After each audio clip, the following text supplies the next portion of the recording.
Well, today is the 25th anniversary of the Memorial March, and it signifies the work of the grassroots, the women who have been trying to bring attention of the missing and murdered Indigenous women from the downtown east side, and to honor their lives and the things that they had to go through, and the reasons why we're honoring them is to on Valentine's Day, February 14th, because of love and family and recognition of their lives. Good morning, everybody, and welcome to our 25th Women's Memorial March. Today we are going to honor the lives of the missing and murdered women. Today we walk alongside elders, family members, and community members to honor the lives that were lost and those lives that will never, never be forgotten. At this time, I would like to acknowledge the unceded territory of the Squamish, Tsleil-Waututh, and Musqueam Nation. I am here because my niece got murdered in 1992. It was probably one of the worst murders at that time. And when we had a memorial, we had a spiritual blessing for her down in Salisbury and Powell Street. It was right beside the railroad tracks. And we had someone come in to bless the area where she was found, and they blessed the different places where her body parts were. And from that day, we started to have a march for the murdered and missing woman. It wasn't a big march, but it started from that day, and today we have thousands of people join the march to stop the murdered and missing woman from happening, because it's still continuing today, and we'd like to see something done about it, because the government doesn't seem to take it seriously, and the RCMP, they're not really doing a whole lot about it, because every time you look in the media, there's somebody going missing and someone that is dying, and I'm here because of that. I lost 3 sisters to drug overdoses in the downtown east side, plus many cousins. And some of us got together and noticed that we could do something about it. That's how the Memorial March started. Good morning. My name is Michelle Pineault, M-I-C-H-E-L-E, Pineault, P-I-N-E-A-U-L-T. It's an honor to be here once again to remember our loved and missing and murdered women. I'm a crier.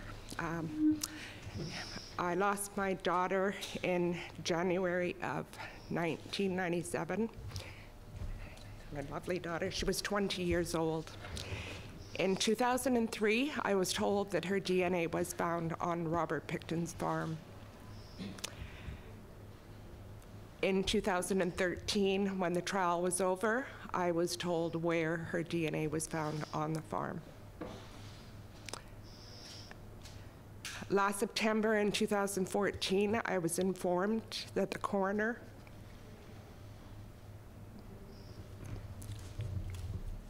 wished to speak to me.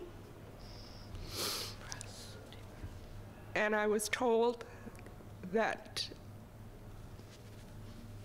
they had 2 pieces of my daughter's vertebrae, which they had had since 2003. So 11.5 years later, my daughter's remains were returned to me. Remains that if they had done their job properly, Robert Pickton would have been charged with my daughter's murder. So yes, we need a public inquiry.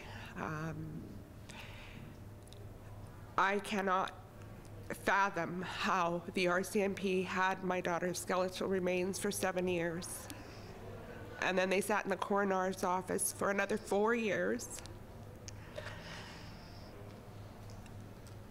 As a mother, I thought your heart could only be ripped out once, but I found out that that is not the case.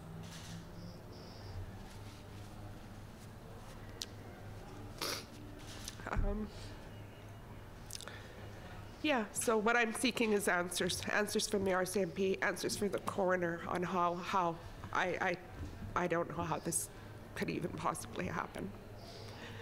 I want justice for my daughter. I want Robert Pickton charged with her murder. This is new evidence. The RCMP says it's not new evidence, but then why did we not know? Why did the Crown not know? Why did the lawyers not know? Why did I not know? If it's not new evidence, then they withheld evidence.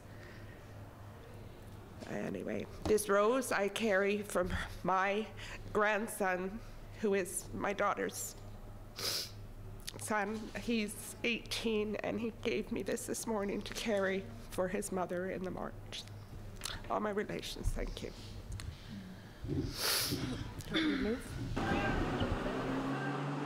Inches Martina Pierre, Lil Watimkan. And the Women's Warrior song comes from yourself, your vision? Yes, I was in a sweat lodge at the time praying for the female species, especially my children, my daughter. And instead of saying the prayer orally, I sang the song that it sounded quite familiar, that I may have heard it somewhere. But it was expressing my prayer for the female species, the survival of the female species. Yes.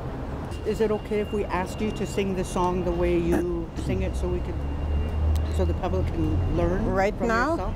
Would that be okay? Yeah, I'll just sing a few rounds. Okay. Thank you.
Thank you very much. Is there anything that you'd like to let the listeners know? This is everybody's prayer. It's a prayer, so it's shared. And it's not mine. It came to me.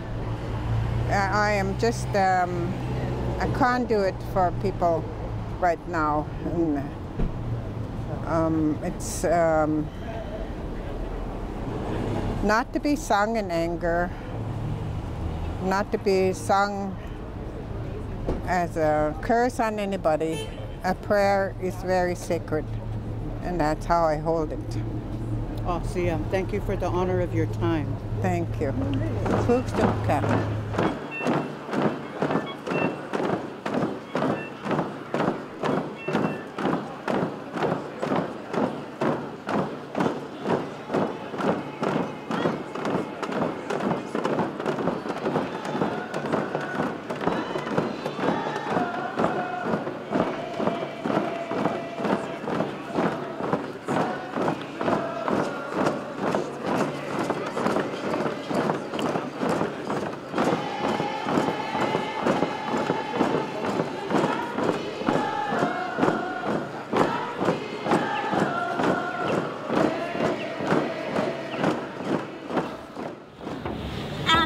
you for coming to honor all our women and men who have died violently and are missing.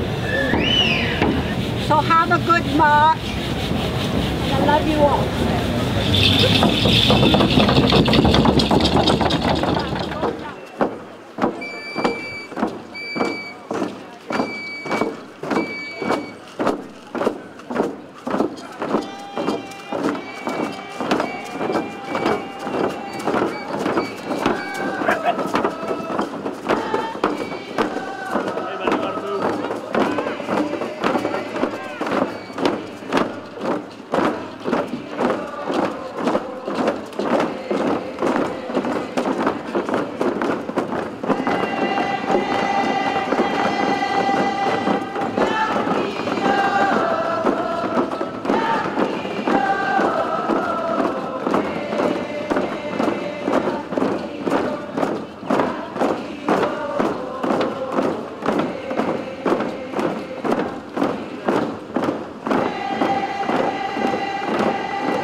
Do you know how many,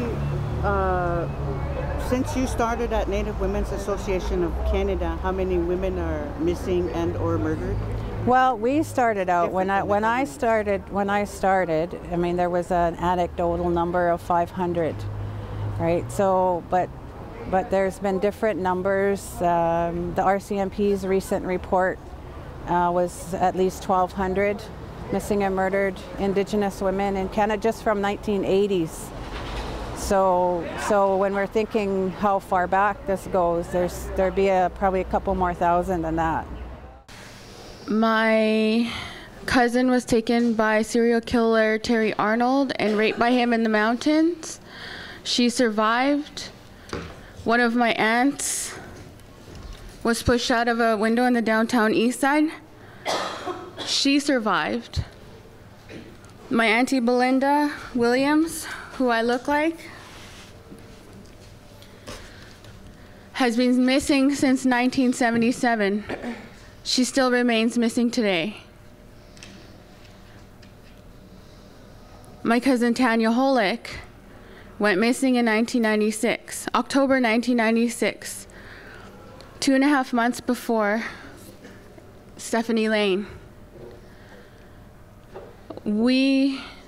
I met Michelle Pinot during the Missing and Murdered Women's Inquiry.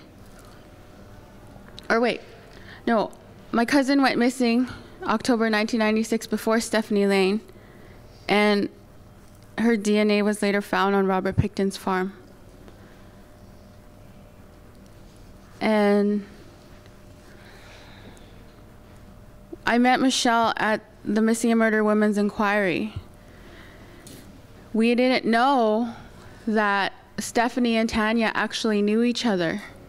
They used to go to elementary school and high school together.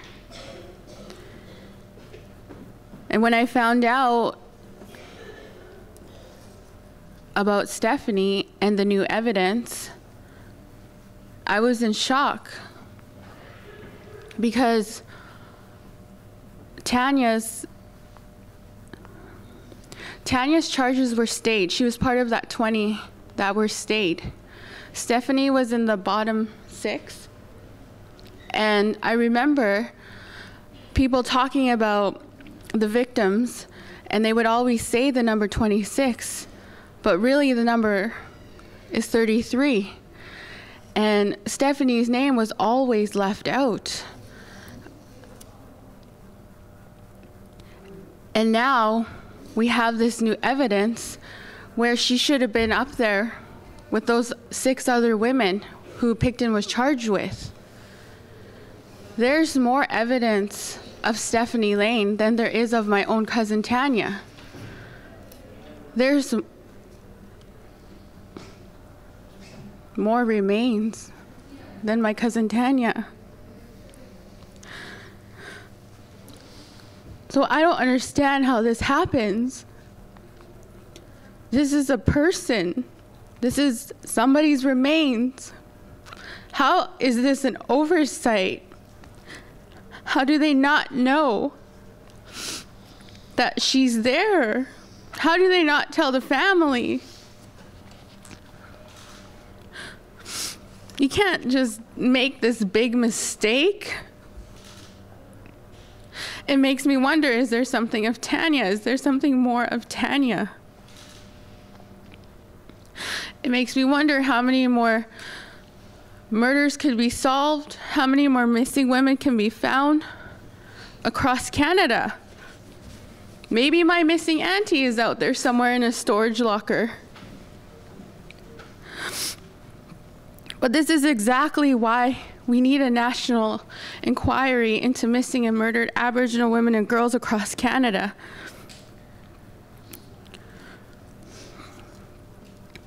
Thank you. Wendy Poole Park was the first. Wendy Poole was an Aboriginal lady from the streets who got beaten beyond recognition in the Four Sisters housing project. Therefore, we wanted to put a memorial up for her, so we put one at the park, Wendy Poole Park. First time a park's been named after anybody else but a white rich person. Yeah, just kind of bit tired today. I'm not kind of with the system. I don't know why. Maybe it's because of the march. But anyways, my name is Lisa, and it's been like 15 years for me since my sister left.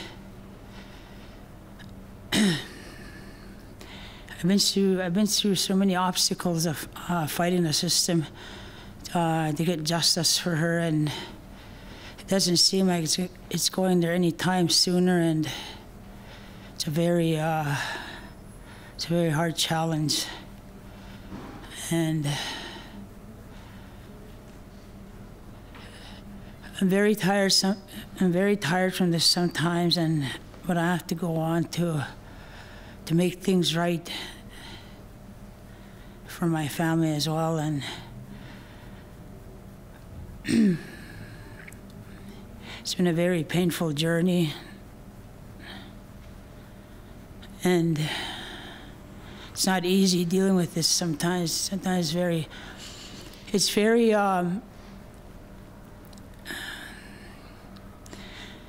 painful.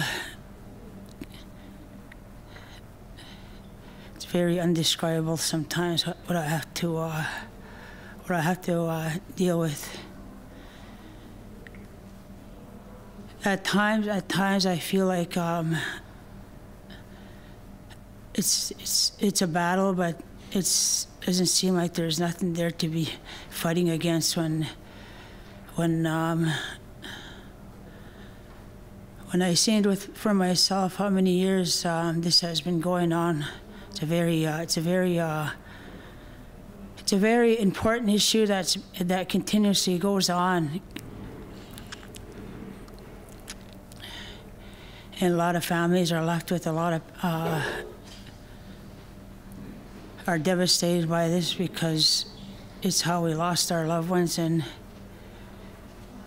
I don't think it's fair for us to be living like this with a painful journey when I'm trying to get to the healing journey. And like I said, it's a very hard battle, and I get frustrated, I get overwhelmed with this. And I moved here it's part of my healing. I made a choice to move here, I guess, to be closer to my sister's present. And I'm dealing with a lot of stuff right now. I'm going through a lot of stuff being homeless with my family, my grandkids, and I have to deal with that as well. I've been here for 2 months now, and I'm still continuously to get to the positive side.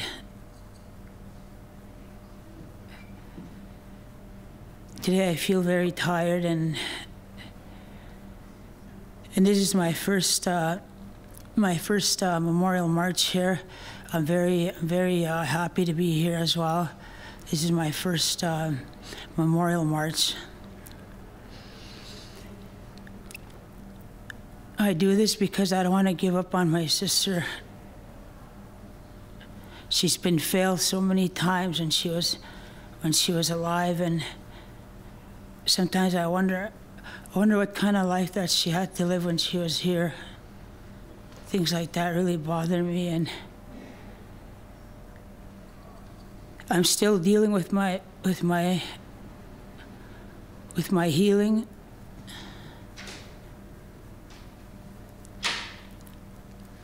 Sometimes I'm very bitter, and I don't know how to cope with my world. Sometimes it's just too much. Too much has been left behind unanswered.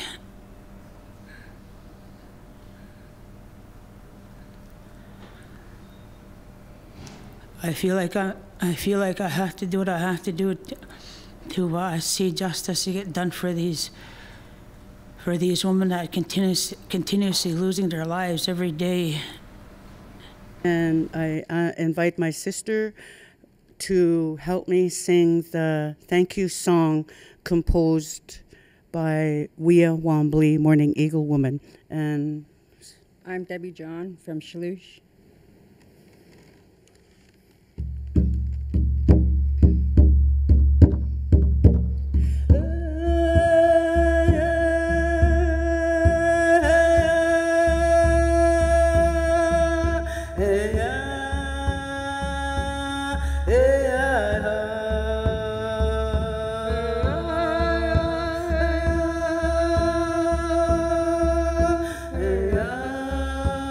Yeah.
Hi, sister. Cook's Jam. Cook's Jam.